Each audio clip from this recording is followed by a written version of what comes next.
Good evening. My name is Bobby Mark, and I'm the recent past president of our local chapter of AAUW and the current mayor of Beaver Dam. Thank you. I am happy and excited to welcome you all here this evening to participate with us in celebrating the culmination of what has been an amazing week of listening, learning, creating, and sharing.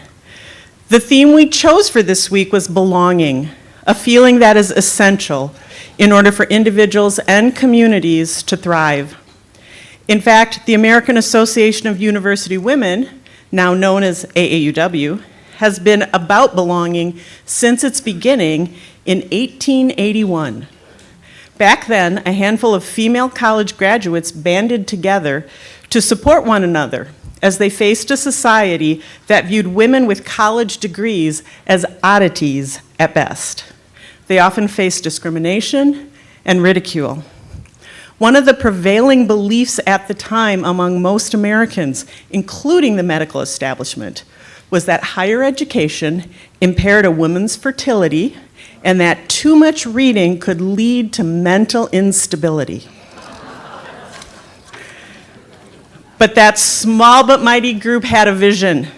And for the last 144 years, AAUW's mission has been to use education, research, and advocacy to advance equity for women and girls. In our local branch, we encourage equity, belonging, and community by offering book reads, educational programs like this one to the public, as well as giving scholarships to BDHS graduates and students returning to MPTC. We also partner with our local Food is Free food bank. At the national level, AAUW has grown to be one of the largest providers of scholarships to women in the world.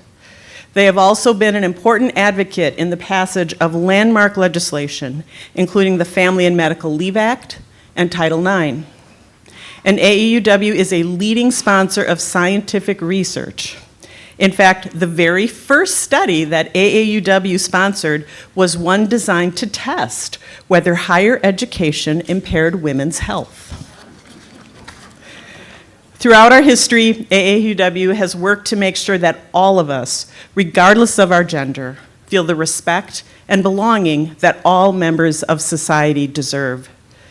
If you would like to join us as we continue to support equity and belonging for girls and women, you can see me or any of our members after the program. By the way, AAUW not only welcomes women, but we've welcomed men since the 1970s. So anyone who would like to support our mission. My name is Andrea Wild-Utree. I'm the current president of AAUW, and when my term is up, I am not running for mayor. Welcome to the Beaver Dam Fine Arts Center and the Annette and Jerry Camps Auditorium. Last May, I had the honor of singing in the inaugural concert of the Beaver Dam Community Choir under the direction of Judy Bell Hine. The first song was "Turn Off Your Phone." I will refrain from performing that song as a solo tonight, but I do want to request that you check your purses and your pockets and please turn off your phone. Thanks. This is the fourth summer that AAUW, in cooperation with the Beaver Dam Library, has promoted a community-wide summer read. Our first book selection was called All About Race and included a panel discussion with our area residents. 2 years ago, Pardeep Kalika from Milwaukee, author of The Gift of Our Wounds, shared his story and activism following the tragic mass shooting at the including Pardeep's father. Pardeep, where are you? He's with us tonight. I'm so excited he made it.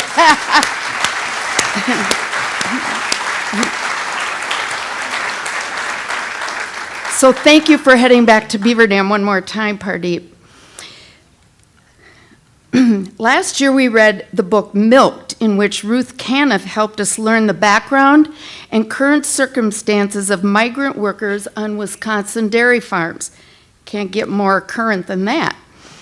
Our AAUW member, Anna Camps, suggested we expand the summer read program into a week-long residency with photojournalist John Noltner. Our core committee, consisting of Annette, Robin Hansen, Annette Strike, and myself, have been creating this experience over the span of 2 years.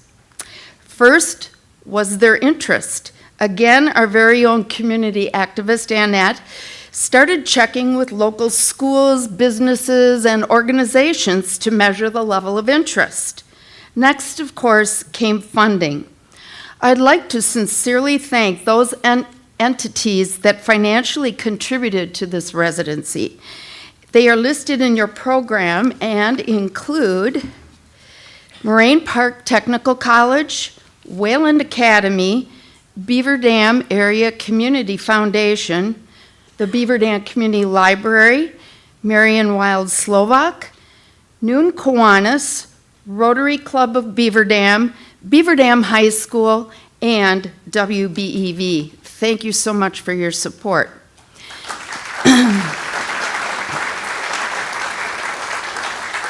Then the work began in earnest. After countless emails, text messages, phone calls, and the creation and printing of Save the Day postcards, leaflets, posters, bookmarks, etc., we made it to the finish line this week, or as theater people say, the opening night of the production.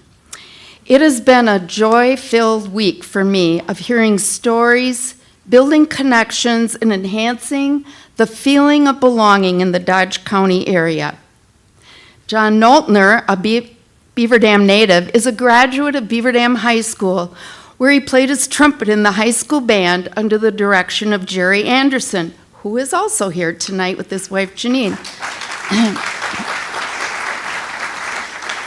He continued his education as a music major at UW Eau Claire, but subsequently decided his calling was as a writer.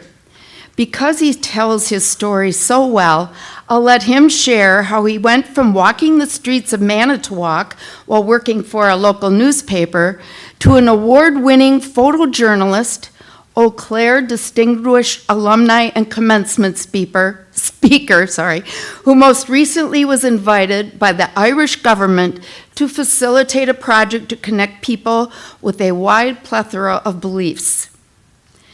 During the pandemic, while we sequestered ourselves in safe surroundings, John and his wife Karen sold their Minnesota home, purchased a vehicle aptly named Vinnie Van Gogh, and traveled 93,000 miles across and around the United States, interviewing and photographing diverse groups of people outside and 15 feet apart.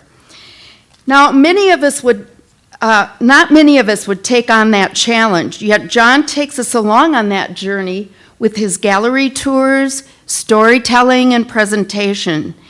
He brings alive the rich fabric of our nation and the many religions, races, ethnic groups, ages, occupations, and genders, so that we might see all that we have in common.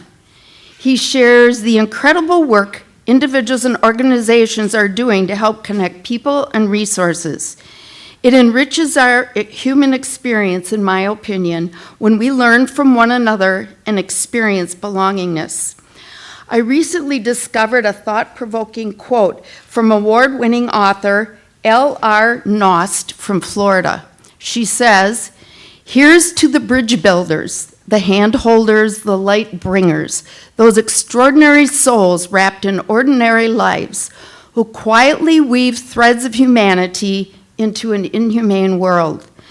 They are the unsung heroes in a world at war with itself.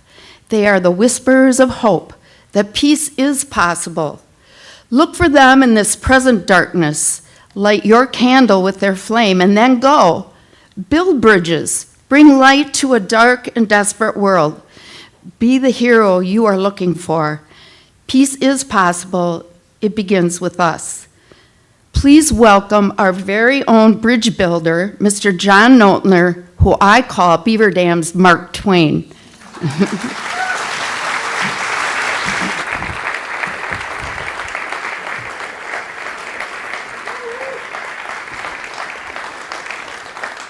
Beaver Dam's Mark Twain. I'll take that. Thanks, Andrea. Thanks, Mayor Bobby. Thanks to One Voice. Thanks to everybody for coming tonight. Man, a couple things before we start. One, I graduated, well, I was born here. I graduated from Beaver Dam High School 40 years ago, and somehow it feels like it was just yesterday now. Today I had lunch with Jerry Anderson, my high school band director, and we talked about how it feels like as we get older, things get a little bit more emotional. The little veil between emotion and holding it together gets a little bit thinner. And I told myself tonight, don't cry, just get through it. It'll be okay. I already failed, so we'll just get that out of the way. I'll do the best I can, but we're going to talk more about this journey. And there's Vinny. That's Vinny Van Gogh right there. My wife and I haven't really landed exactly since we came home. We've been home 2.5 years. We were on the road 2.5 years. We're just sort of bouncing around a little bit because we can't figure out what we want to feel like home. We can't figure out where we want to land or what sort of housing we want. Actually, I just want to be back in a van. But in a way, as we've traveled, we feel like we belong everywhere, and we feel like we don't quite belong anywhere. But I got to tell you, this whole week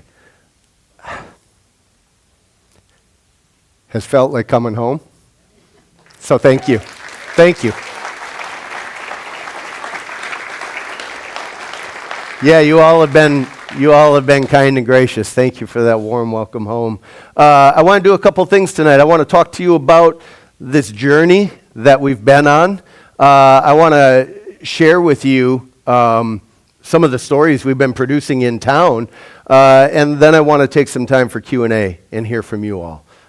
So we got a little bit of time together. I'm excited to hear back from you, but I want to start out by telling you a little bit about this project, a little bit about the path that has, gotten me back here. I spent most of my career as a freelance photographer, shooting for national magazines and Fortune 500 companies. I've had the good luck to be able to shoot travel projects across the country and around the world. I think my state count is at 49 right now. My country count is at 43 and counting. And in that process, I came to realize that it was my job to see beauty in unexpected places. That actually people hired me to see good where others might struggle to recognize it. And that doesn't mean that we ignore the challenges of the world. You know, the world is filled with challenges, and I think it's important that we address those honestly and directly. But I'm also convinced that there's a way we can approach those challenges with a grace and a hope and the belief that something better is possible. Now, I know some of you out here have been at almost every event that I've had this week, and so a little bit of this will be repeat, but I promise there's going to be new information too, and some of the folks who are in the room for the first time, I want to get you up to speed and understand this. So as a freelance photographer, I was always making choices about the jobs that I would accept. Does this square up with my worldview? Does it support ideas I believe in? Does it pay enough to justify being away from my family for a certain length of time? And at our house, we sort of embraced this saying, maybe you know it, some jobs feed the belly. You know how it ends? Some jobs feed the soul. If you're really lucky, your job can do both. So back in 2008, 2009, two things were going on in my life. The first is that my soul was getting hungry. I was frustrated with the quality of our national dialogue. Obviously, it hasn't gotten better, but I was worried maybe I'm not doing my job right, or maybe this work is more important than ever. But I was worried about all the things that ask us to look at what can separate us in life, and I wondered if there was something I could do to use my skill set, my photography and my storytelling to rediscover what connects us. Could we use this process to see some of the common humanity that we all share? So that's the first thing that was going on. The second thing that was happening about that time, I like to say the economy handed me some free time, if you know what I mean. The recession hit the world of freelance photography really hard, and my workload dropped quickly and dramatically. And if I was a better business person, I probably would have used that time to look for new clients. But not every decision we make is based in dollars and cents, right? There are other ways we can measure our success. And like I said, my soul was getting hungry, and this is how I decided to feed it. I started playing around with this idea of peace. You know, most of the people I've encountered in my travels would welcome a little bit more peace into their lives, into their immediate families, or into their neighborhoods, or the world at large. Even my friends who serve in the U.S. military, I think, would rather stay at home with their families whenever possible. But here's the thing. We say we want peace, but we're not very good at getting it. We're not very good at making it. So you might have high school kids who will flash the peace sign when they walk down the halls or frame up their selfies, and then they'll form into cliques and bully their own classmates. Maybe you got a peace activist on the road with a sign that says, "Give peace a chance," but they can't get along with their immediate family members. You know, you might have two countries that claim they want to find a peaceful resolution to a conflict, but they can't agree on the shape of the negotiating table to sit at. And at my own church in Bloomington, Minnesota, called, ironically, Peace Lutheran Church, you have people who nod up and down on Sunday morning while they listen to the story of the Good Samaritan. Story about helping somebody in need no matter who it is, and then Monday they'll walk right by somebody in need like it's not their problem. Right? There's a disconnect there. And that's not a critique of my church. It's the human condition. It happens all the time. There's a disconnect between what we say we value and how we live our day-to-day lives. And so I started playing around with this question: what does peace mean to you? They have made me talk so much this week. I'm going to try to get through this without coughing too much. They invited me to talk so much this week. That's what I meant to say. No, this has been great. This is amazing. We'll talk more about that later. We started playing around with this question: what does peace mean to you? And on the surface, that's a really simple question, but it really quickly gets at the core of who we are as human beings and what we value as a society. I've come to call it my gateway question, because it's just an opportunity to open up conversations about conflict resolution and civic responsibility and social change, like how we feel about race and gender and all of these things that are close to our hearts. Once we figured out the question, the process was remarkably simple. We just sat down with people from all different backgrounds, and we listened. You know, and I've heard it said that we spend the first 2 years of our lives learning how to speak and the rest of our lives learning how to listen, but we never quite get that part right.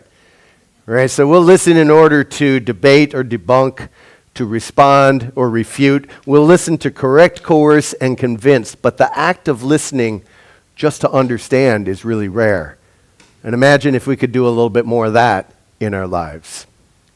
So the process is really simple. I sit down with a person, we record an interview, we turn it into a podcast, and then because I'm a photographer, we do a portrait. We share these online. We share them as the books and exhibits that we've got. We sort of upped the ante during the pandemic. I have been going 100 miles an hour doing programming. 2019, I think I have my exhibits and programming in about 19 different states. And 2020 was looking to be even busier until March 16th and 17th when the pandemic happened and our schedule wiped clean. So we got to go broke again. We were trying to figure it out. I had people telling me for a long time that we should turn a piece of my mind into a nonprofit. Made sense to me. People wanted to support it. I hate paperwork, and I was so busy I didn't have time to do it. But when the pandemic hit, we had a little time to do some paperwork, and a couple of friends who have established nonprofits helped me go through the process. We had a bunch of people who had been following the project for, at that point, about 14 years. And some small and mighty donors stepped up and made it possible. It was Karen's idea to sell the house. It didn't take me long to say yes. Our kids were raised. Jordan is 30. He's in the cities. Grayson is 27 and in Eau Claire. So we were done with the house. I never wanted to rake those leaves again.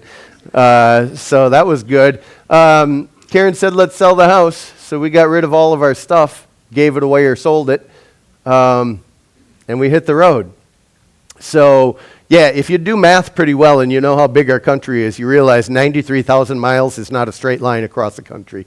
We sort of zigzagged our way around for 2.5 years, 900 days, to go and see what was out there. And I'll just share a little eye candy with you here for a little bit. Some days our backyard looked like this. And other times it looked like this. Sometimes like that. I actually had a hard time explaining to people that I was still working, right? I stopped at a Great Clips to get my hair cut, and the woman said, oh, wow, must be nice to be retired like that. And I said, oh, no, I'm still working. I'm doing photos, I'm doing interviews, I'm working on this project, and I explained it, and she said, huh, cool, wonder what I'll do when I'm retired like you. Moving on. Granted, my office looks a little different than most people. Some days my office looks like this. Other days it looked like that. The commute went from bad to worse, and sometimes rush hour traffic was ridiculous. That was in Yellowstone National Park, the first day that they had cleared the roads and opened up the roads to vehicle traffic, but they forgot to tell the buffalo. So Karen said, Karen was driving. She said, what should I do? I said, I don't know, but I think you should stop. So they passed. It was fine. Their road. So we got to see we've got amazing landscapes. We've got amazing natural resources in our country, and we got to see a lot of that beauty. But actually what we were setting out to see was sort of the beauty in the people. We went on purpose to all of the hard places. I guess I'm one of those guys who likes sad songs. We went to the hard places because I knew that when we went there, we would find amazing people who are doing great things. We went down to the border to talk about immigration. We went to Mississippi to talk about race. We went to Skid Row to talk about housing security. Always looking for the people who are finding creative solutions to these really challenging issues. Always looking for the people, not the ones who are throwing up their hands going, oh my God, it's all a disaster. We're never going to be okay. But the ones who said, okay, what are we dealing with? How can we do this? What's the next step forward? How can we create some healing? Those are the voices we wanted to find. Those are the people we wanted to amplify, because I think especially in the world we live in today, we get stuck in this narrative of negativity. And I'll give you, there's a lot of stuff going on, right? And there are a lot of challenges out there. But what's also true is that there are amazing people working to build connections, working to heal wounds, working to find a path forward. And that's what we went out to see. So, speaking of places that need a little healing, we went to Washington, D.C. When I was there, met a woman named Rose Berger. And Rose works for an organization called Sojourners. Anybody heard of Sojourners? Yeah. They work at that intersection of faith and justice.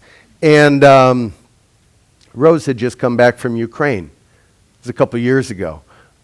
She went into a war zone as a part of an interfaith prayer delegation to pray for peace with the people there. And Rose has done this before. She'd been in Israel and Gaza during some of their prior conflicts. She was in Northern Ireland during their sectarian violence. She was in Chad during one of their civil wars. And so she's not unfamiliar with this sort of setting. And she said she and her partner talked and decided it was worth it was worth doing this trip. It was worth taking a small risk for peace. And I said, okay, I get that, but I have to tell you, Rose, I said, some of the people I know might interpret that going to a war zone in Kyiv, they might interpret that as a big risk. And she said, yeah, that's true, but I tell you what, I've come to realize that things look scarier from far away.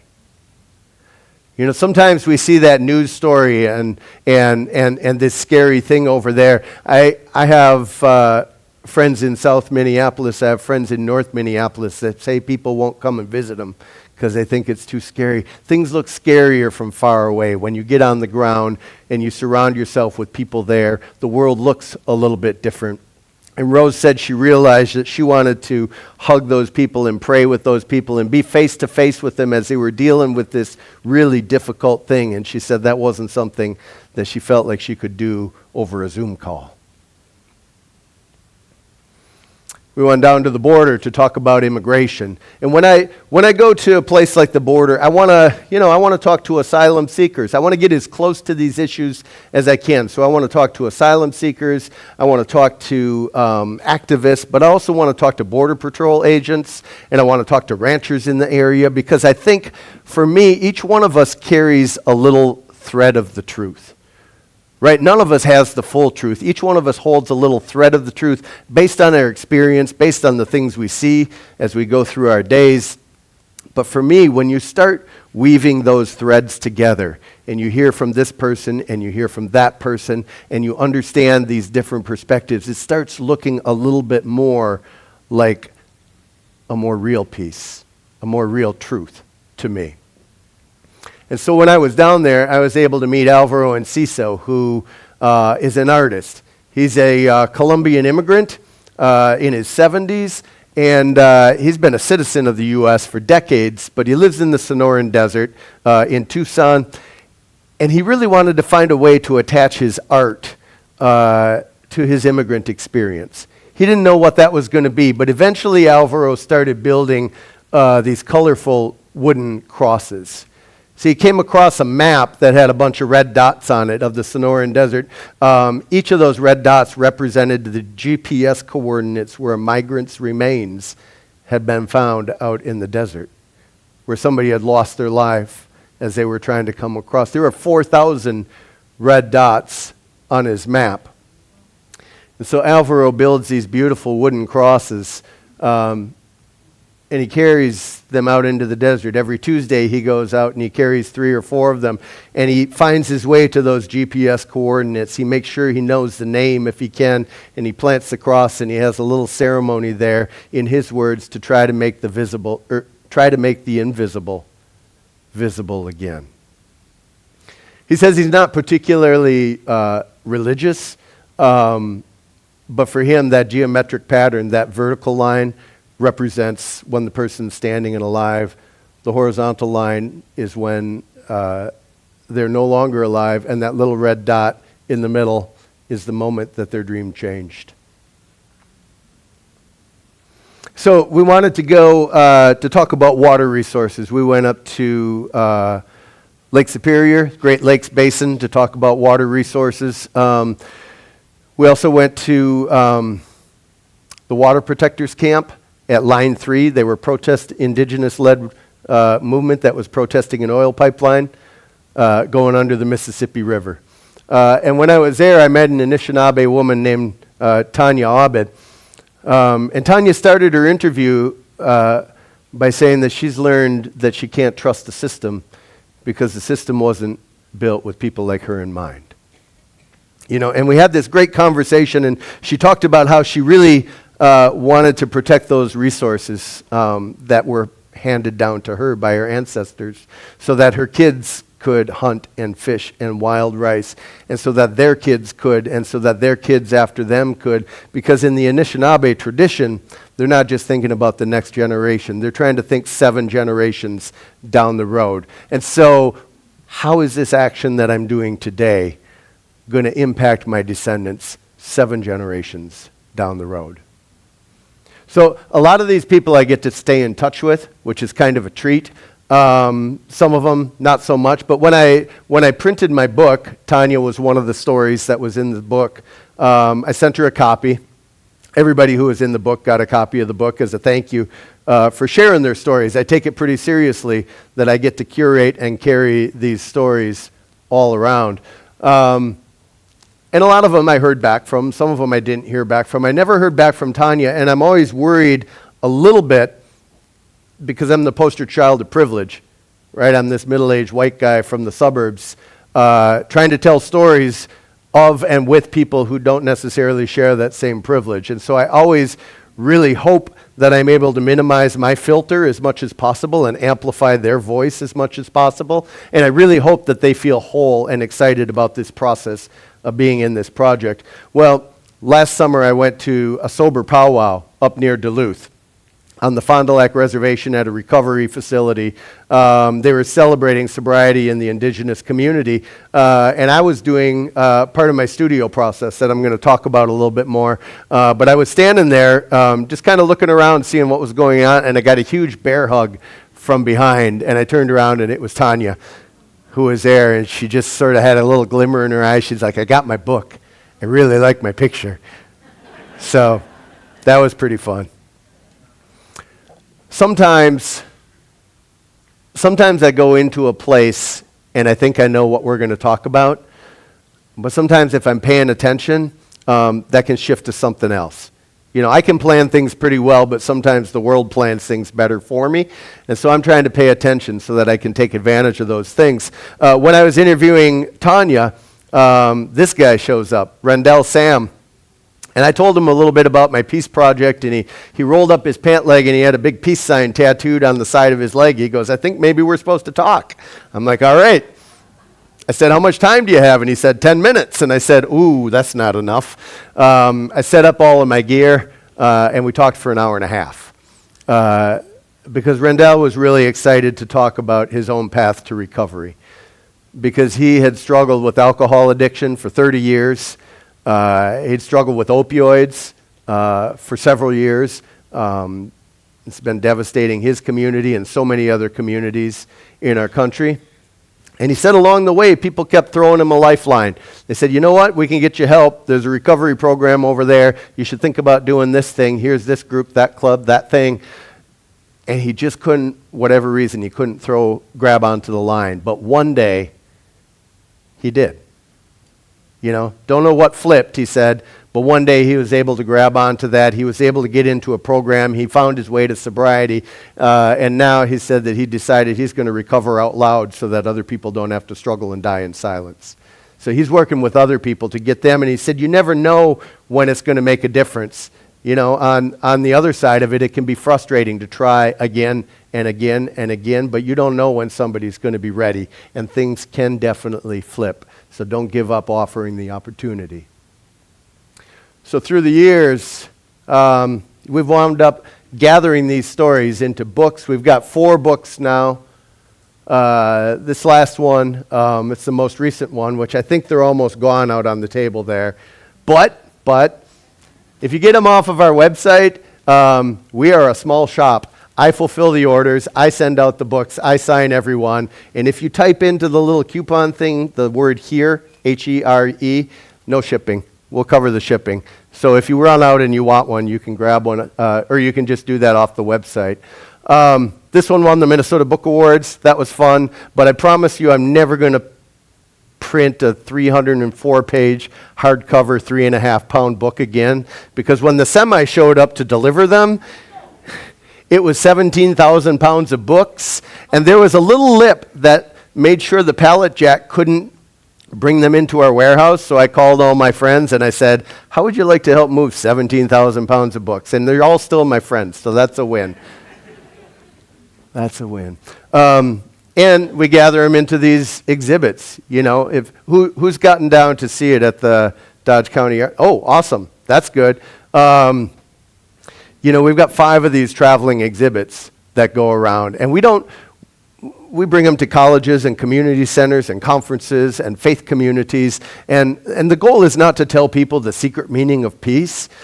The goal is to engage people in conversation, right? The goal is to help people understand that if there are problems in the world, and there are, these are our problems, right? Nobody's coming to save us. We got to figure this stuff out. If there are going to be solutions in the world, they're going to have to be our solutions. So I get to talk. That's a younger version of me, moving right along. and then we started doing, I wanted to find a way to make this process a little bit more interactive. You know, those long form stories, they take half a day to do one of those things. We wanted it to be a little bit more nimble. We started doing these public studios about 9 or 10 years ago, where we'll ask a question. Question changes depending on where we go, whatever a community wants to talk about.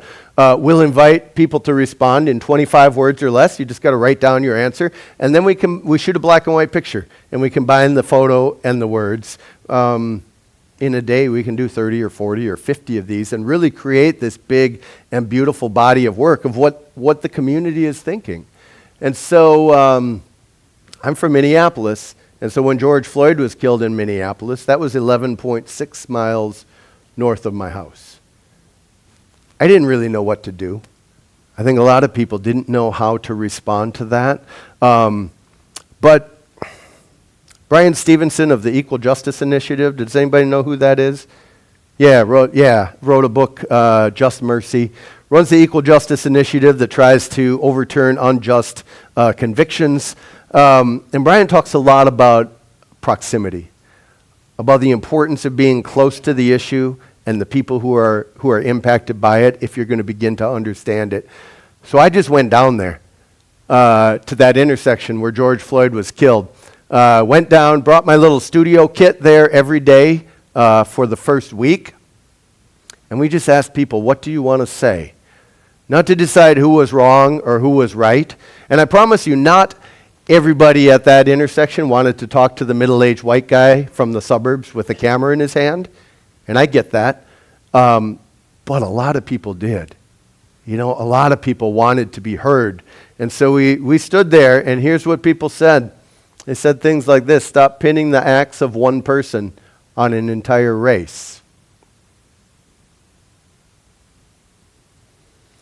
I don't care who you are or what you look like. You don't have the right to hurt anybody. I want justice, and I want to be part of the solution. I'm here to show solidarity and pick up the pieces. I don't know what the news looked like here in Beaver Dam. But I know when I turned on the news at night in Minneapolis, there were pictures of burning buildings and frustrated crowds of people. And that was all true. But what was also true is that every morning when I went down to that intersection, when I was in that neighborhood, there were people who were sweeping up broken glass and people who were boarding up buildings, people who were setting up little food depots so if somebody needed something, they could get it, and other people who were checking in on the neighborhoods to make sure that people were safe. Both of those things are true. And I think it's really important when we see something on the news that we take the time to ask ourselves, what else is true? What else is going on? So a lot of times when I do these public studios, we would do a public event like this where I'm going to share back the Beaver Dam stories. We couldn't do that during the pandemic, but I'd been keeping my eye on a church that was about 8 blocks north of there. They had this enormous blank wall on the side of their sanctuary, painted white, and I'd always thought, well, maybe I could project something up there someday. So I talked to the folks at the church, and they said, yeah, sure. I was under the impression there would be a staircase or at least a ladder that went up to that low roof. No. So I got a rickety little extension ladder, leaned it on the side of the building, and crawled up and tied a rope to my gear and hauled it up there every night for 10 nights at the end of that summer, just as a way to say to the community, I see you, I hear you, and you matter. Right? I think it's one of the most powerful things we can do for one another, and it costs us almost nothing. So we've done this other places. Actually, I think the side of the movie theater down here. Can we come back and do that, please, with all your Beaver Dam stories? Yes. Because there's that green grassy patch out there. We can have a food truck. We can have some music. Let's do that. So I did this in Michigan at a place called Art Prize in Grand Rapids. We did this in North Minneapolis. People use their stories, I hope, to be able to see themselves and their peers in some new ways. We even did it on the side of a grain elevator in northern Minnesota. And we've done enormous 12-foot high banners that we put at a church in Minnesota as well. we're trying to use these stories and these faces so that people can see one another, so that people can celebrate one another a little bit more. Now wait till you get, did you get your picture? All right, we'll move on. Got it. And like I said, we do this in really different communities. We worked with people who were, who did I ask this? Oh, we worked with veterans. Is this veterans? Yep, sorry. A lot of questions, a lot of places. Done a lot of work with veterans around trauma, around PTSD and suicide prevention. I'm not a vet, but I have a heart for what we've asked these folks to do, and maybe not necessarily the support that they need when they get home. And so we've just asked, what have you learned? This woman said, trauma doesn't define you. You may feel lost and alone, but you're not broken. If you're alive, hope lives, and healing can follow. And Bonnie said Brian's suicide didn't stop his pain. It just gave a piece of it to everyone who knew and loved him. And Joe said, if suicide seems like the only answer, then you're asking the wrong question. I've learned to enjoy life again. And like I said, I'm not a vet, but I have a heart for it. And I was, at the beginning of this retreat, it was a 5-day retreat, and I gave a little presentation, and I talked a little bit about the project. And Joe's a big guy, bigger than me. And he came and he stood right here, and he said, I don't know what sort of, I won't use Joe's words, I don't know what sort of art stuff, that's not the word he used, you're doing, but I don't want anything to do with it. And I said, okay, but if you change your mind, I'll be here. And the last hour of the last day, Joe showed up in the door and he said, I think I do have something to say. When I was at the evening banquet on their last night, I showed a video like I'm going to show of your work here. And afterwards, Joe came up and gave me a bear hug I thought was going to crush me. And he said, thanks for listening to our stories. You know, I think we all want to be heard. We all want to be acknowledged. We all want to be recognized. And we found that this is a way that we can do that. One more example. What do you want the world to understand? This was with people who were unhoused out on the West Coast in Corvallis, Oregon. This guy said, remember times that preconceptions were wrong. There are times I've been certain I knew the answer, then I learned a new truth. When people are tired and worn down, it's hard to move on and see the next steps. This woman came up with a few others at the end of our time there and just said, hey, thanks for just treating us like everybody else. And I thought, yeah, of course. But then I thought, well, how often is that not the case for them?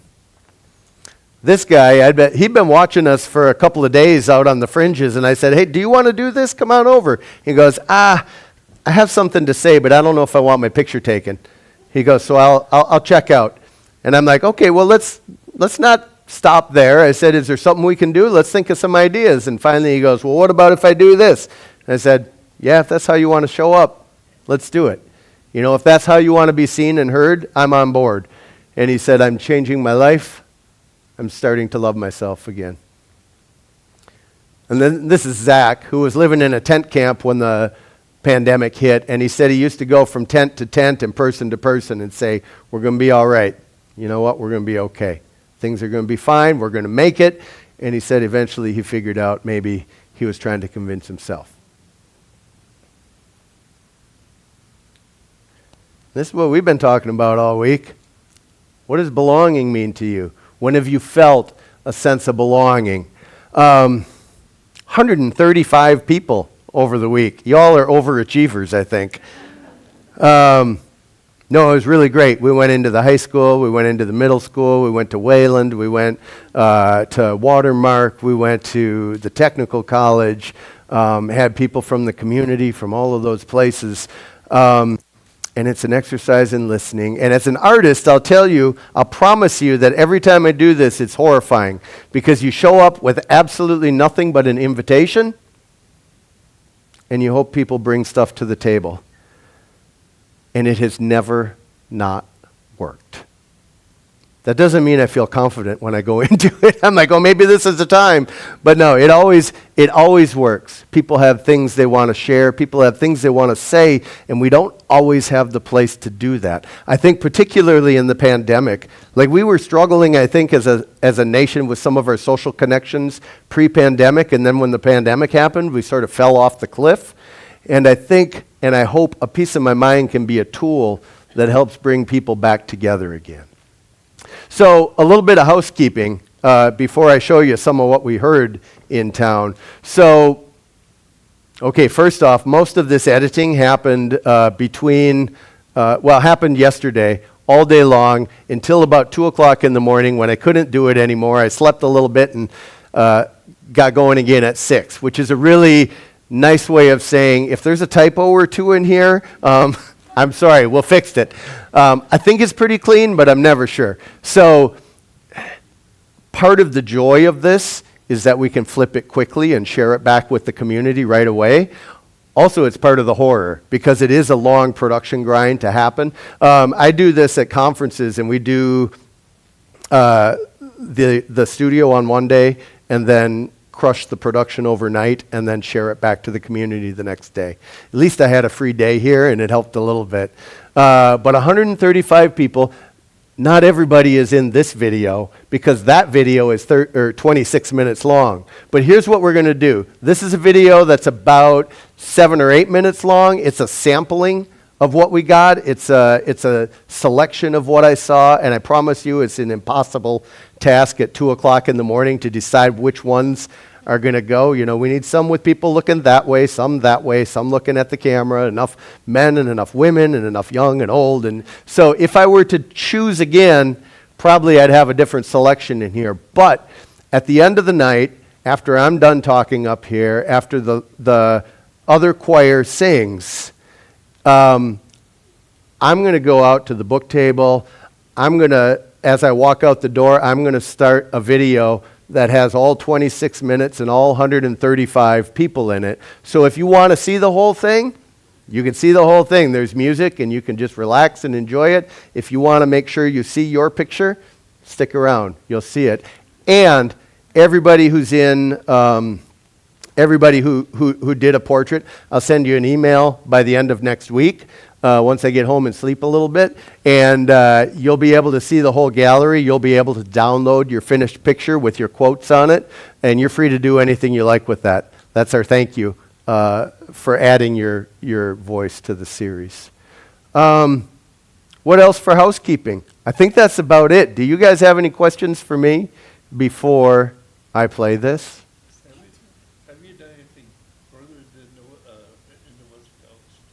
What? Have you done anything towards the West Coast? Oh, we're going to do those kinds of questions a little bit later. Yeah, I have done a lot on the West Coast. But ask me that again when we get ready. But we're going to play this 8-minute video. I want to invite you to use this as a little bit of time of reflection. Tommy, can we bring down the house lights a little bit for this? And I didn't tell you I was going to do that, sorry. If you shared a story, use this time to see what some of your peers have said. If you didn't have a chance to share a story, use this time to think a little bit about how you might respond. I tell people this is a public art project, and it only works when the public showed up, and you all showed up. This is all you. Here we go.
Good job, Beaver Dam. That's all you. If you did a portrait with me this week, if it was in this video or if it's going to be in the next one, can you stand up so we can thank you? Be brave.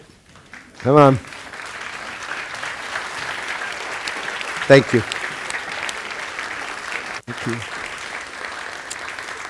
you. You all, oh, there's more. You all are brave. You all are wise, and you all are beautiful. Thank you for sharing your stories.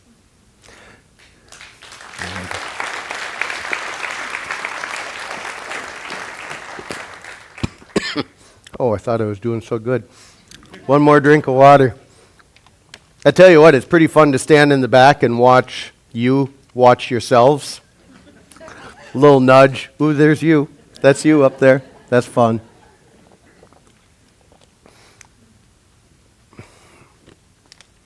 These long-form stories, I've done hundreds of them.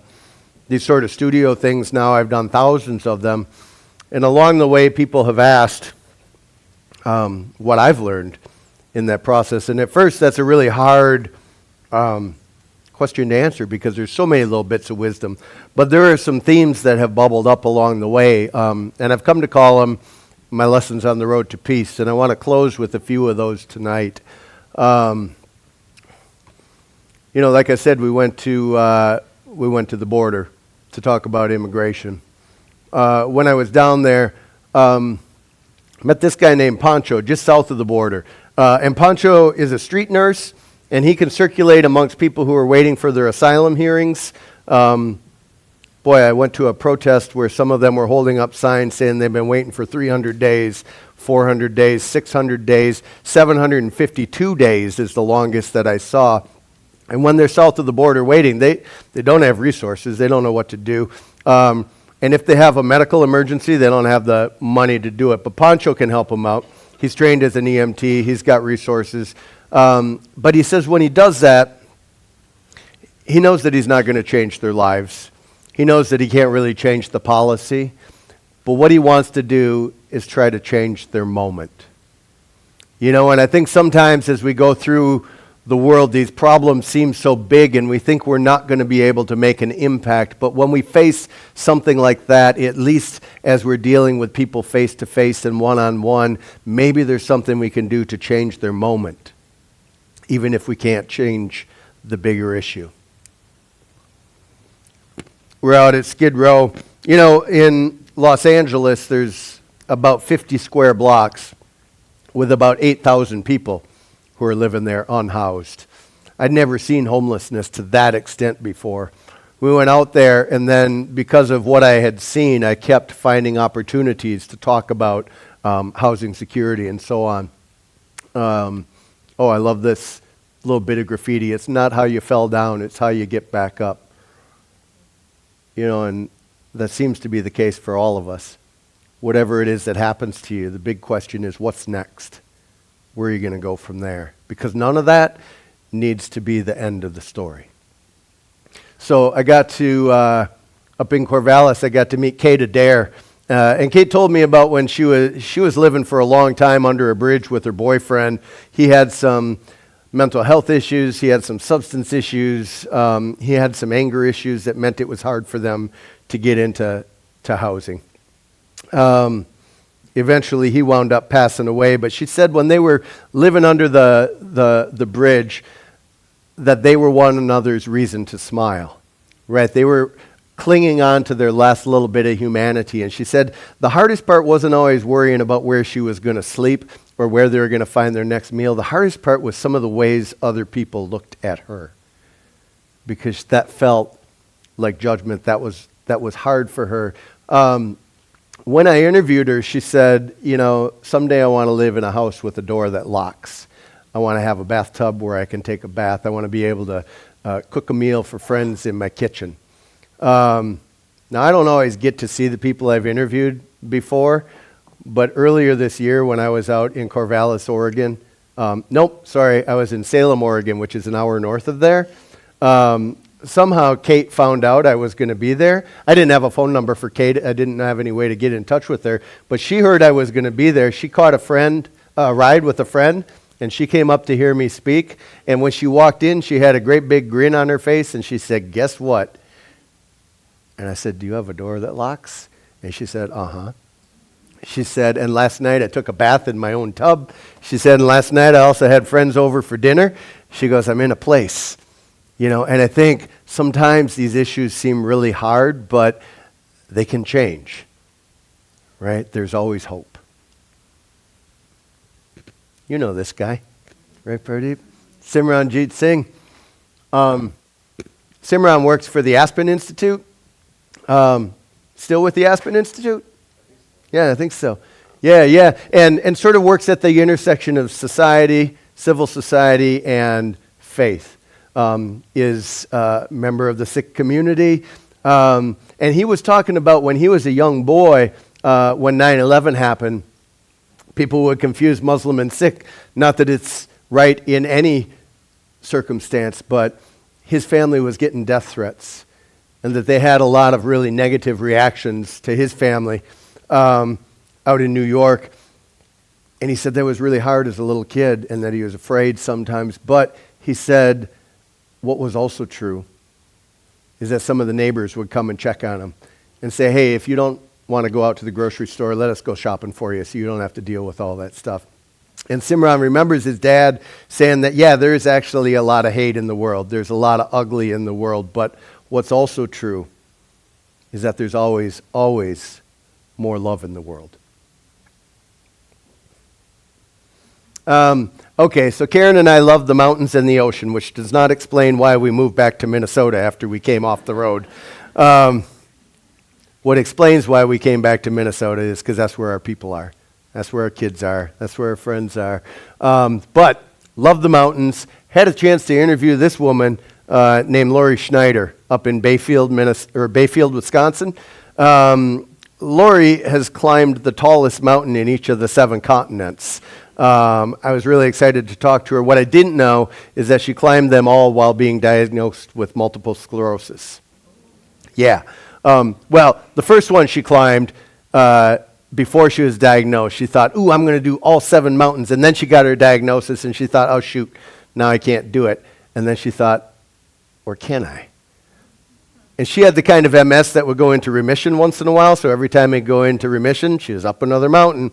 The last one that she climbed, tallest one, she saved the best for last, Mount Everest, 29,035 feet at the latest measurement. And she couldn't wait to get to the top. Right? She wanted to see that view from the top of the world. Climb, got to the top, and the clouds had rolled in. She couldn't see her hand in front of her face. So she said, okay, maybe I'm going to pull out my sat phone and celebrate with my family. So she dialed the number, and it rang, and it rang, and it rang, and it rolled into voicemail. She's like, seriously? And a storm was rolling in, and she had to come down, and she realized on the way down that she hadn't actually climbed it to see the view. She hadn't actually climbed it to call her family. She climbed it to prove to herself what she could still do in the world. And she said that when she got on these climbing teams, a lot of alpha male folk on those climbing teams, she's about 5'2" and 108 pounds, and they would look at her like some sort of liability. How's this person going to slow us down? Small woman, let alone having MS. She said she decided she was going to carry every piece of her own gear to the top and one piece of somebody else's gear too. She showed them. She did it. Last story. We were talking about race. We were talking about hard things, and we went down to Charleston, South Carolina. Was it Mother Emanuel Church? 2005? 2015. Yeah, 2015. White supremacists walked up to this historic black church on a Wednesday night, asked if he could come into Bible study. I said, yeah, come on in. Pray with us. Study with us. Sat with them for an hour in the basement of the church talking about the Word of God. And at the end of the hour, when everybody bowed their heads to pray, he pulled out a gun and he shot and he killed 9 people. Each one of those doves is for one of those people. When I went there, I had a chance to meet this guy named Lee Bennett, who's one of the church historians for Mother Emanuel. And I don't know if it's my Germanic upbringing or Don and Eunice were always prompt, and they raised me to show up early, so I'm always early someplace. Lee showed up normal time, like a normal person does, but I was waiting up by these doors up here for Lee to show up for the interview, and I had these bags of gear. Nobody knew what was inside, and I was asking Lee to trust me, stranger, to come into his church, and that felt weird all of a sudden to me. So I didn't lead with that question, but I knew I had to ask him about it at a certain point. And so partway through the interview, when it felt like we were building some trust and it felt like we were building some rapport, I said, Lee, how is it that a guy who looks like you can come to trust a guy who looks like me after having that trust shattered in such a horrific way? And he said, well, that's pretty easy, John. He said, this isn't our house. He said, this is the Lord's house, and we're here to love and to welcome and to serve everybody through the door, or who comes through the door. And he said, I don't know what your tradition is. He goes, and it doesn't really matter to me. He said, but more than that, he said, we can't allow the bad acts of one person to change who we are as human beings. And I thought, what if we could do more of that in the world? There's stuff that's going to happen out there. There's stuff that's going to swirl. What if we can let that go and still live into the values and the care and the compassion that we know the world needs? For me, each of these stories is a little point of light. Right? Each of these stories is an example of how we can live better together, how we can find our way through difficult things, how we can support one another, how we can stay in dialogue even when things get really difficult. And if you've heard me talk this week, you may have heard this before. You know, Dr. King left us with a lot of lovely quotes. One of my favorites is when he said that hatred can't drive out hatred, only what? Love can do that. And darkness can't drive out darkness, only what? Light can do that. I am 100% convinced that that love is us, and that light is you and I, and we've got a lot of work to do. Thank you.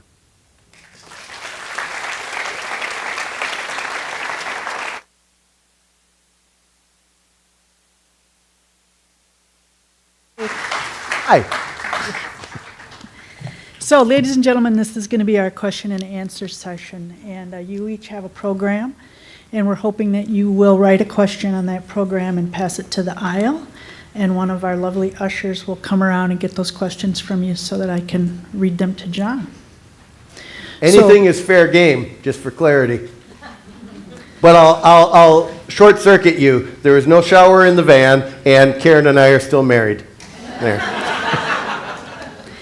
So for those of you that got down to the Dodge County Center for the Arts and enjoyed John's exhibit, there are a lot of stories there. It was not a pop-in, right? It was a challenge. You had to spend some time and you had to be willing to put some thought into it. So while you are all writing your questions, I told John I would get one in the chamber for him so that he can get going. So take your time and write those questions out. No, you told me you were going to dance.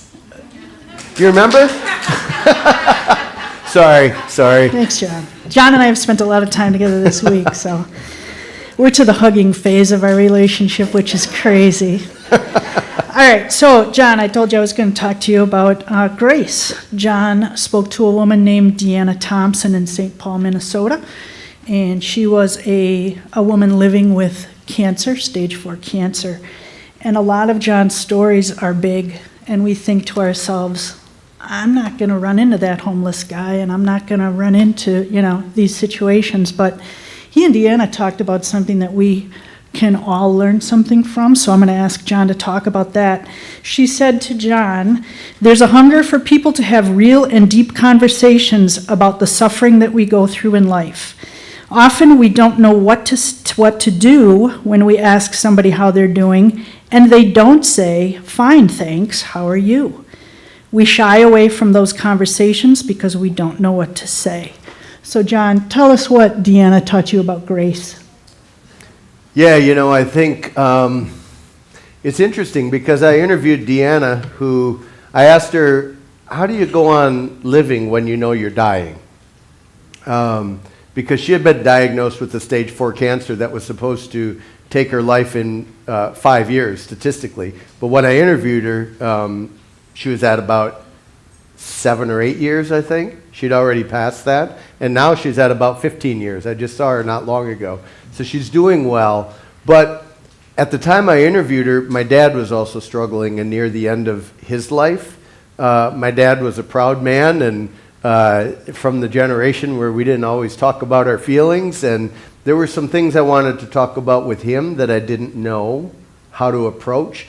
But by having this conversation with Deanna, it helped me understand a little bit how to talk to my dad about some of these hard things. And she said, you know what, sometimes you're going to get it wrong. Sometimes you're going to be afraid to say the wrong thing, so you'll choose to say nothing, and it sets up this little chasm. But she said for her, on the receiving end, sometimes it's hard to take the answers. Sometimes it's hard to hear a stumble. She said, but she tried to appreciate that people were trying.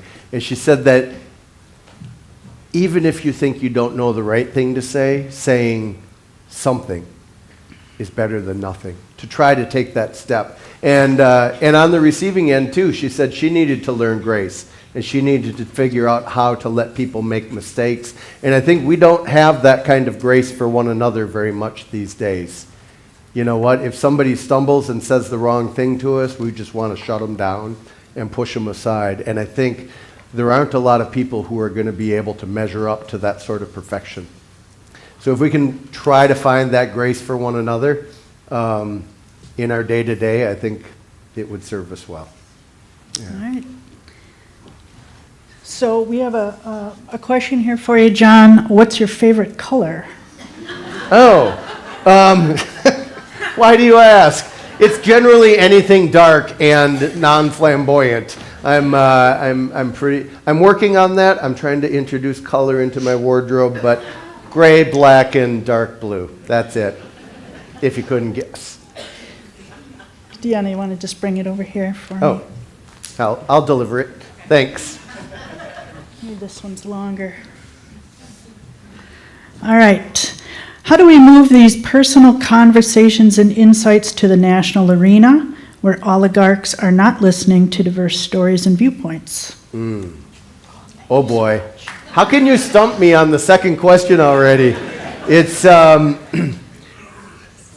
you know what, like all of you, if I turn on the news, I find that I despair. I get a little bit frustrated. No, I get a lot frustrated. I start to feel a little hopeless.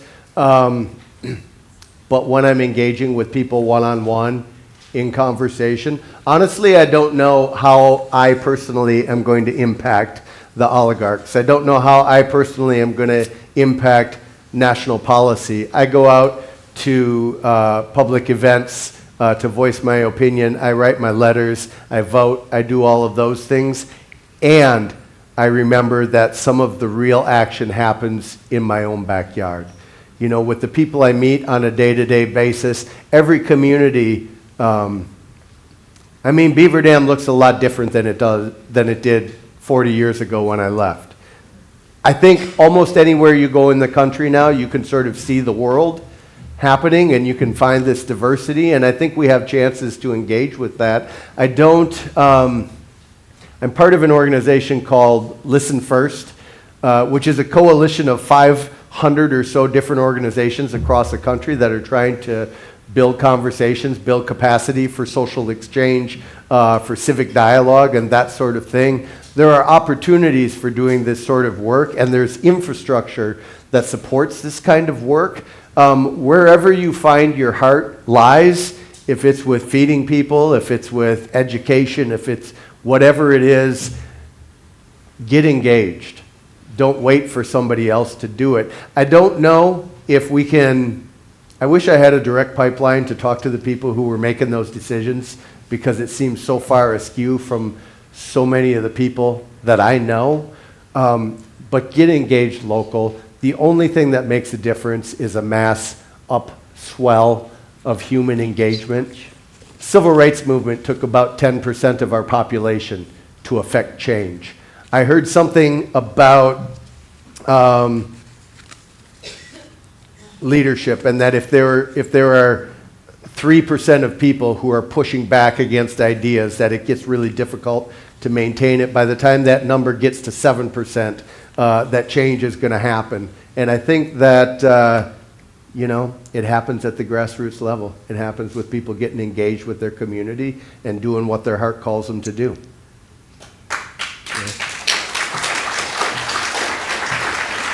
Can I add one more thing to that? When I started A Piece of My Mind, people used to say, "Why aren't you just preaching to the choir?" Meaning people who believe that we can work towards positive change. I don't know who doesn't want to be in that choir. Yeah. But on the one hand, the answer is no, because I wind up places where people aren't having these sorts of conversations, and I get to talk to them too, and we get to open up some interesting dialogue. But also, I think it's really important that we keep supporting the choir too, right? The choir needs encouragement too. If the choir stops singing, we're all in trouble. So one of the primary purposes for A Piece of My Mind going forward, I think, is to try to find people who are creating positive change and sustain them, keep encouraging them so that they keep doing the work, and hopefully we can grow the pool a little bit at the same time. Yeah, thanks. All right, so I'm going to bring up Angela Bates. Angela Bates has a quote. She was one of the people you would have seen in his exhibit. And she said to John, I don't like you because you've got a goatee and you look like you're just too relaxed to be doing what you're doing. And she was being facetious at the time, but we have a question here, John, that says, I like how much love and grace you embody. Do you ever find yourself with hindsight bias or confirmation bias? Oh, all the time. Yeah. Yeah. I don't know that we have to beat ourselves up when that happens, right? We all have our preconceived notions, but we should challenge them. You know, we should check them a little bit and make sure that that we put them where they belong.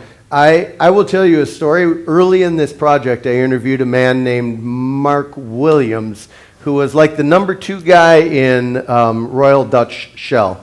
Like everything that was going downstream to consumers around the world, he was in charge of that. Mind you, I was going into that interview as we were slowly going broke. I was going into that interview when I just had to sell my new 4-door pickup truck because gas prices were almost $5 a gallon, and I couldn't afford to put gas in it. So I promise you I had a certain preconceived notion of what an oil company executive was when I walked in the door, and it wasn't positive. But when I sat down and talked with Mark, like I assumed that he would discount every concern of mine in the environment. I assumed that he would think that I was one of those weirdos that like to hug trees or whatever. And I was a good guy, and he was part of the problem, and that's where we started the conversation. I tried to keep that in check, but I'm sure some of it probably bubbled out. But he talked to me, and he said, you know what, we are in a really tough position as a planet. You know, we need energy resources to be able to help people, you know, develop their nations and be able to do the things that they need to do. And but when we burn fossil fuels, it causes problems, and we're going to have to figure that out. And he said, the solutions to solve that are global solutions. So many of the issues that we deal with, you know, hunger and climate and migration and disease, all of these things these days are global issues, but the tools to navigate and find global solutions are not strong. And so we need to find some way, you know, if we do a thing and nobody else does the thing, it's probably not going to move the needle on a global level. You know, if this country's falling apart, I don't care how tall we build fences around our country, people are going to try to flee hardship just to survive. And so I think those, you know, his phrase, the issues are global, but the tools to solve are weak. I think we need to find a way to strengthen those global mechanisms so that we can work towards these bigger solutions. When I started hearing that from him, he no longer had the horns and the pitchfork that I imagined him to have when I came into the interview. He was listening to me, he was responding, and we were having a fuller dialogue. And it's not that we agreed on everything, but I no longer had to view him as the enemy. And as it happened, I had driven there burning fossil fuel in my car, so, you know, that I probably bought from his company or one like it. You know, so there's a lot of gray area in the world, and that helps keep some of my preconceived notions in check. But a whole bunch of interviews that I go into, I expect they're going to go one way, and when I meet with the person, I've learned a whole bunch new by the end of it. Yeah. So kind of jumping off on that, but I know you've told us a lot of these long-form interviews are pre-scheduled, right? It's different than when he comes to Beaver Dam and is just doing those quick one-on-one interviews with all of you who volunteered. And so this question might pertain maybe even more about some of the people you've seen this week, but it's how do you open a conversation when you don't get a response? Yeah, that's interesting. I mean, it's funny because the people, when I'm figuring out who I'm going to do the long form interviews of, the times when I encounter people who are like, "Ooh, interview me," those are sometimes the one I'm the least interested in. And the ones where people say, "Oh, I don't know if I have anything to really say," I think, "Oh yeah, you do." And so it's a lot of encouragement. You know, some interviews go easier than others. Every interview eventually gets there, but you have to take some time to get there. Sometimes the first question I always ask everybody in these long form interviews is, if I didn't know anything about you, what do you want me to know? Right? That's not a right or wrong answer. That's just tell me a little bit about yourself.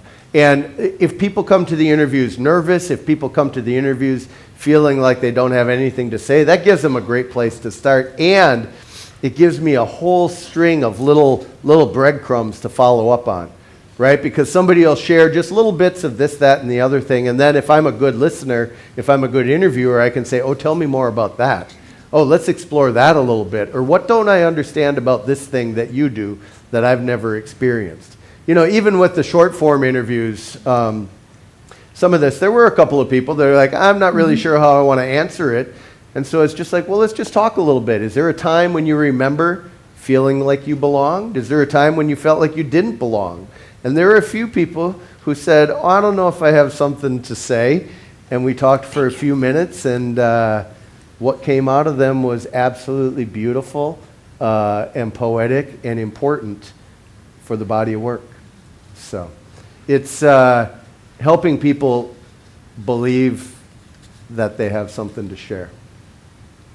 I've never been proved wrong, not yet. Well, I did witness it, when we were at some of our locations, and people would come in and they'd be a little hesitant, and it really was just John would get to know them before he took their photo, and it was just enough to get them, I think, to feel comfortable enough to write something down. Or a lot of times what happened is people would come with something that was a little bit tentative or a little bit general, and I would say, oh, that's nice, and tell me a little bit more about that. And then they would share this thing that was just gorgeous and remarkable, and I'm like, do you mind once we do the photo if you would, go scribble on the back of the page and tell me a little bit more about that? And that turned into some of the really lovely stuff. Mm-hmm. Yeah. All right, how do you stay positive while witnessing such heartless violence in the world? Yeah, that's a hard one. I'll give you the answer that a war photographer gave to me one time when I was asking the same thing. James Nachtwey has shot in Central America and Afghanistan, and his photographs are at the same time stunningly beautiful from an aesthetic thing and just heartbreakingly awful from what they're showing humans do to one another. And that was the question I asked him, and I didn't get a chance to ask it in the space, but afterwards I went up to him and I asked, how do you not lose yourself in that? How does that not break you with all of the horrific things that you've seen? And he said, even in the midst of all of that, there are still these little bits of humanity and these little glimmers of when people have cared for one another and when people have reached out and connected and helped one another through these absolutely horrific things. And he said, that's the only thing that keeps me going. And I think the same is true with me at a different level, right? I haven't shot in conflict zones. I've photographed in developing nations, and we just were in Northern Ireland for 3 weeks talking about how they've navigated some of their sectarian violence, which is not done, right? They signed the Good Friday agreements 30 years ago that said they should stop throwing fire bombs and stop doing car bombs on each other. But still 93% of the population is segregated by faith in their schools. 93%. I met all sorts of 55-year-old Catholics who'd never even spoken to a Protestant and vice versa. But even there, we were looking for the people who were finding creative solutions, these tentative first steps towards healing. And I have to tell you, they spent 30 years in conflict. Now it's been 30 years of healing. They've got a long ways to go.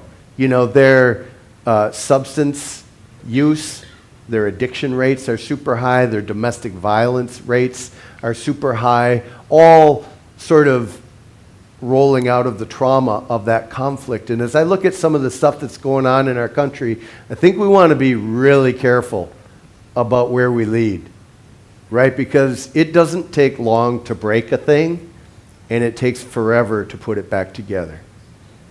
And that's all of our job. Yeah. All right. Please share some things Border Patrol said to you. Oh, yeah. Please share some things Border Patrol said to me. Well, one of the interesting things was that there had been a recent news article. Okay, let me start by saying this way. It's really hard to get a Border Patrol agent to go on the record for a public interview. It's not so hard to get a guy who just retired from Border Patrol to go on the record. And so I was looking around a little bit, and I found this guy, and he said, "You know what?" He goes, "Should I pass that up for you?" There you go. Thanks. Oh, thank you. Yeah. There was an incident. One thing that will happen is that as you're walking along, as the Border Patrol was walking along the fence, a lot of times they're driving, but also sometimes they're walking. And he said sometimes there'll be a distraction, or there'll be an incident where a little hail of stones come up and over the fence to pelt them. And he said, you got a couple of choices. He said, you can stand there and you can get hit, or you can walk approximately 6 feet this way and they don't reach you anymore.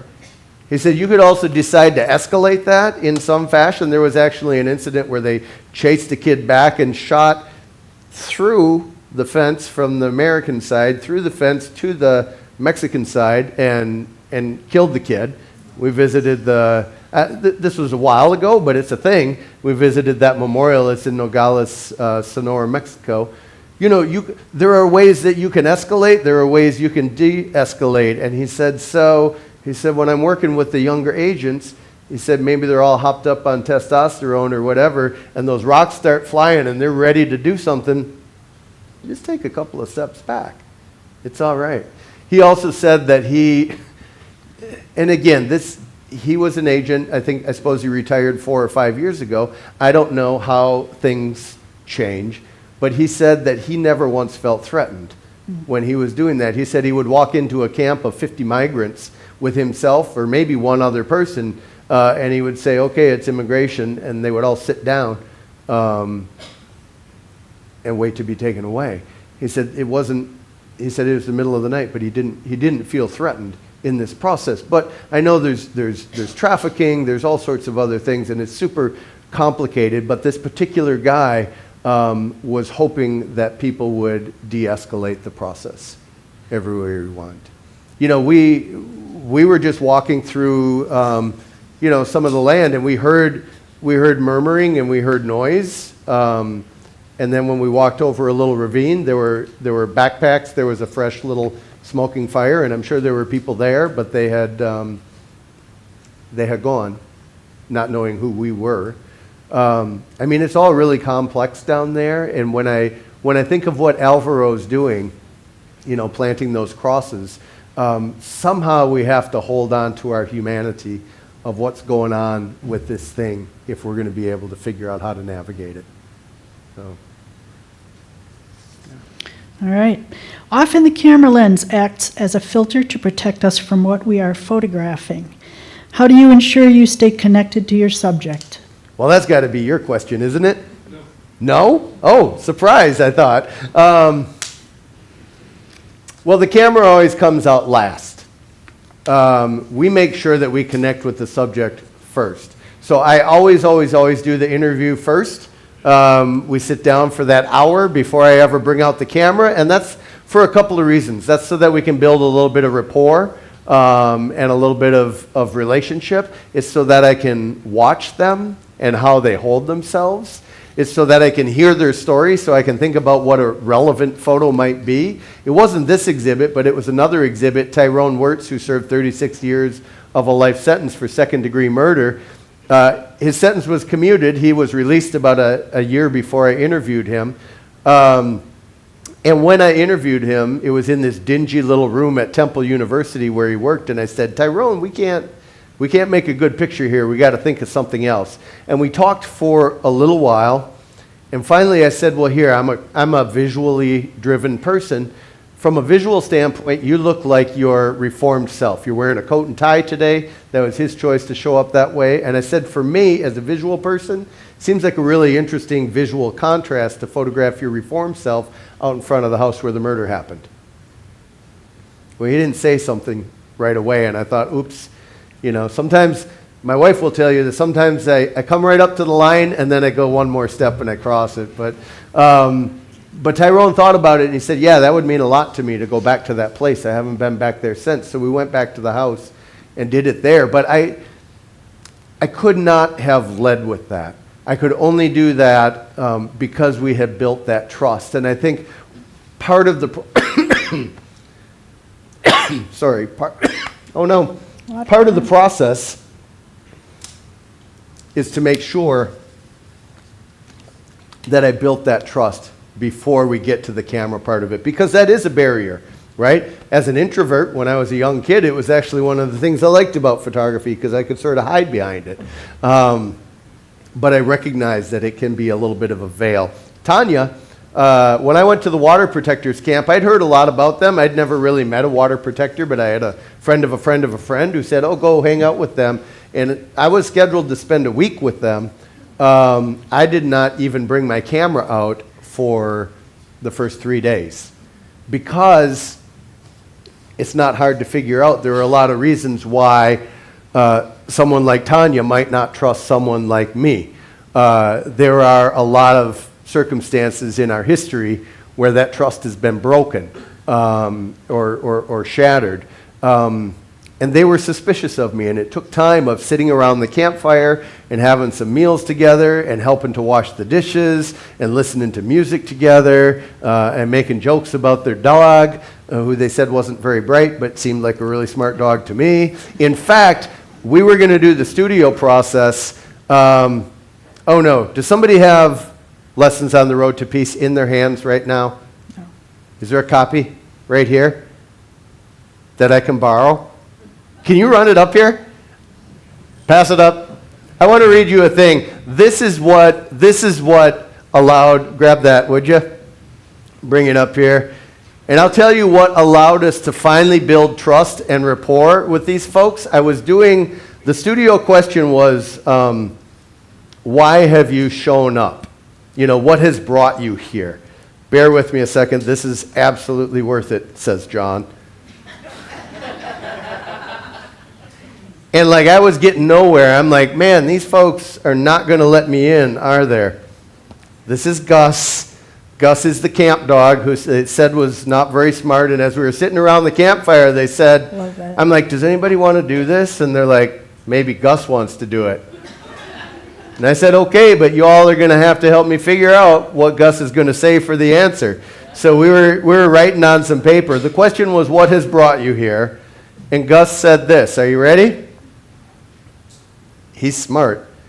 He said, in light of the impending demise of global civilization, it's incumbent upon our generation to effectuate radical change, to reorient social structures, and banish the capitalistic hegemony.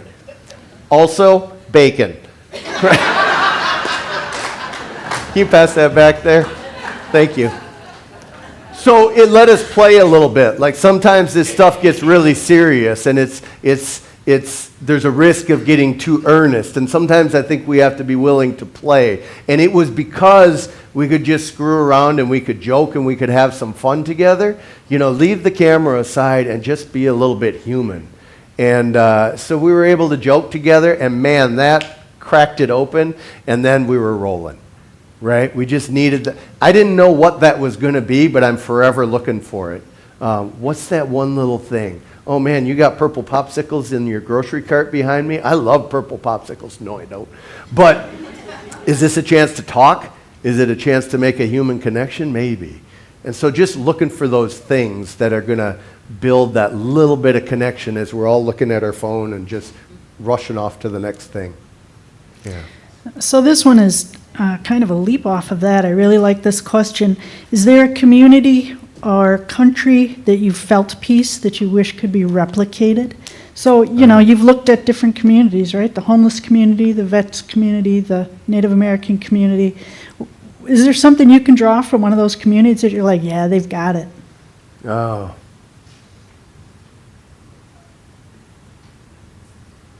There's a lot. Nobody has it perfect yet. No. If we had it perfect yet, we'd have it all figured out. But there are little bits and glimmers. You know, when I was in Oregon along Blue River, where things had burned to the ground, you know, there was a little core of people that had a 180,000 acre wildfire that burned 800 structures. I got to photograph Don Dow, who was the first guy to get the first house back to build in that community on the day that his house showed up. So that was pretty exciting. There was a little core of people who were just showing up for each other, doing that work. You You know, there were people doing hospice work that were just showing up and not caring about what hour it was, but just seeing a need and showing up. Everywhere. In Beaver Dam, I saw it. You know, people, okay, so what night was it? Wednesday night, I was talking and my voice was going to heck and I was coughing like crazy. And the next morning, I woke up at the house where I was staying and somebody had left a little pint of honey on the front with a little note that said, hope that this honey will help your voice so you can keep doing your work. That was cool. You know, it's amazing. Everywhere you go, I see that. And I think the problem is that we get distracted, we get overwhelmed. I'm not sure that we're built to hold all of the trauma of the world, of a 24/7 news cycle that just keeps yelling at us all day long. I think it needs to be a practice. Yeah, inform yourself, absolutely inform yourself, but then set some of that here and pay attention to this, because this is what we can control. And I see it happening. And does it feel like enough? Maybe not, but it is the thing. I mean, at the end of the day, I think the thing is personal connection. And I see it here and I see it everywhere. You know, I heard somebody say, this is a long time ago, they said, you know, people are thinking we got to get ready for the storm. Whatever the storm is here, right? The life is a storm. He said, our job is to gather the seeds and to connect with the seeds and protect those so that we can continue to plant, right? So the seeds are us, you know, and the connections and the humanity, and we can stay connected, we can plug in, and we can support one another, especially when it gets hard. You know, when we're struggling, when we're having trouble connecting, when we're in opposition, to stay at the table. That's the hard stuff. You know, I notice this difference between the big city where I live and something, you know, not Beaver Dam, but something that's like 3,000 or something that's 1,000. Up in the cities, if you don't like a person, you don't have to ever deal with them at all, right? You can go just to the people that are just like you, and you can surround yourselves in that little silo, because there's plenty of people. So you can just sort of hand pluck them. If you're in a town of 500 and you go in a ditch, and you need help, you better not care how that guy who's pulling you out with the rope voted last time, right? You find a way to navigate that because you have to, because you all depend on each other. And I think we've gotten detached from some of that stuff, and we need to somehow remember that part of life. Yeah. Nice. All right, this one I'm sure came from one of the social studies teachers in the audience. What state have you not visited yet? Because, come on, folks, think it through. I mean, give it a guess. Where have I not been? Hawaii. Yeah. And we'll get there. Okay, so here's what's interesting. Karen and I had our state count the same, and we both still needed Alaska and Hawaii. We visited Alaska last year. It was the 49th state. Oh, no. Alaska was the 49th state to join our union. Hawaii is the 50th state on our list and is going to be the 50th state that joined our union. I really wish I could start over and go in order of how they joined our union, but it's way too late for that. But wouldn't that be fun? Some of them came in clumps, I know that. All right, they're getting easier. That's the good news, What? John. Vinny couldn't get out to Hawaii either. How many communities have you visited in the United States in 6 months? In the last 6 months? That's what it looks like. Well, I do two or two or three of these things a month, usually. Some of them are a few days, some are a week long. So, I don't know, I suppose about a dozen, probably 2 dozen a year is about what we do. One thing that we're doing with the Piece of My Mind now is trying to figure out how, I'm 58, so I think I still got some gas in the tank, but someday, you know, I won't be doing this anymore, but I think we found a methodology. Not everybody's going to need the founder story with this. Some people can benefit just from the studio process. And so we're training up some younger storytellers. I've got one guy who's going from half-time to full-time. He's doing 4 studios this fall. at schools and communities and organizations. We've got another guy who's in the wings who's just starting to train in. Rosick was here for the first half of this week. Some of you met him. He's amazing, plus he shoots a lot of video. And so we're shifting from maker to mentor. You know, I really want to be involved in training the next generation of storytellers. So much of the storytelling that's thrown at us is about division and about angry voices, and I really want to work at training this next generation of storytellers who can look at stories of hope and healing and transformation and leave that behind as I step away, that this organization will be strong. So that's one of our goals going forward. I had 3 interns this summer from Willamette University from a program called the Conversation Project, and they were amazing students, and they helped us spread out some capacity. So I want to make sure we don't go too fast, but I think that this can work. And so if Nick shoots 1 studio a month, that'll kind of pay for him. If he shoots 2 studios a month, that'll feed some revenue into the organization, and that way I'll be able to do some of the bigger visionary stuff as Nick starts doing some of the day-to-day stuff, and we can spread our footprint and we can use this process, because I haven't yet really seen a place where it couldn't be helpful. You know, we can talk about team building in a business space, we can talk about anti-bullying with young students, we can talk about making impact in nonprofit organizations to amplify those voices, and that's, what was the question that made me talk about that? I don't know. Anyway, but yeah, there's, what was the question? Doesn't matter. How many communities have you visited? Oh in the yeah, last about 6 a dozen, but the thing is, that leaves a lot of communities we haven't been to. We want to be able to go more places. I've had to turn places down, and so we're just trying to grow. All right, so this one is to wrap us up here. It's a good question. Will a copy of your 26-minute full-length videotape be left here for us in Beaver Dam to share? Yes, it will. Yeah. So I saw some people filming this with their phones, and that's great. That's awesome. There's no restrictions on any of this. Use it however it's helpful for you. I will upload it to Vimeo, and I will send out an email to you all, and you can spread that. You can download it. You can do anything you want with it. Yeah. Let me say one last thing as we're going out. I know we've got another choir that's going to sing, right? So after the choir sings and after you all clap, I'll just turn on that other video. But here's the thing. I have the good luck to be able to travel around the country and do this. I get to drop in and inspire some conversations and all these little sparks that I see lighting up in the community. You all got to carry that forward, right? I go to the next place. What I don't get to do is sit in places and have sort of that longitudinal development to be able to stay with it as it goes forward, because then I wouldn't be able to go to the next place. The world needs both of those things. But you all have a lot of good stuff going on in this town. I'm super proud to be from here. I know that Beaver Dam and you people shaped who I am. I'm grateful for that. It's a whole different place than when I left, I think. Yeah. You guys are doing great stuff. Actually, I guess I'll just say I can't wait to come back and see what else you've done. Awesome. Thank you. Thank you.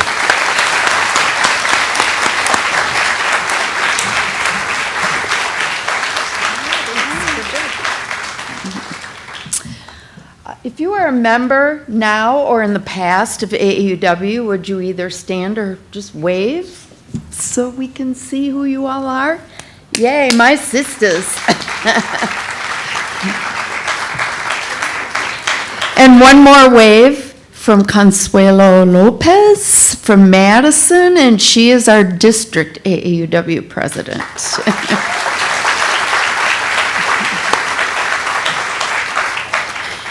Now, even if you don't feel ready to join us in AAUW, we still have our separate Unity and Community Committee, and anybody from the area is welcome to join us to start planning for next year, and that meeting will be at 6:30 a.m. tomorrow at the Arts Center.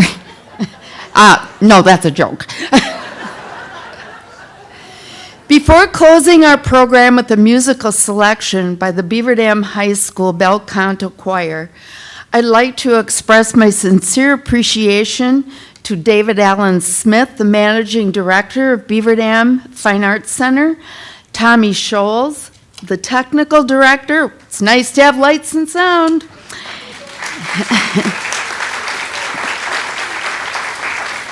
And WBEV for tonight's recording. This program will be streamed live on WBEV, powered by Daily Dodge. The high school students who heard John's storytelling and saw his photos at the high school were asked to share a word about that experience, and I want to share just a couple of their reflections. One of the students said, "The word that comes to mind after hearing John is zealous. I choose the word zealous because it conveys intense passion and devotion to a cause or goal." Another student said, "Extraordinary," and I would agree. "It's amazing how he sees things and just knows when to take a picture. As soon as I saw his photos, they inspired me to look beyond the picture and try to feel an emotional connection to his work instead of just seeing a picture that was pleasing to the eye." Thank you for high school students for sharing those words. In John's words, the strength of our country is not in some kind of conformity or having to assimilate into one version of America. The strength of our country is in our diversity, and out of that diversity, we become one. After all the miles on the road, here's the secret answer, he says. There is no secret answer. There is no us and them. We are all a part of the problem. We are part of the solution. A piece of my mind is not an answer. It's a process, a way to model how we can be in community with one another and move together towards something better.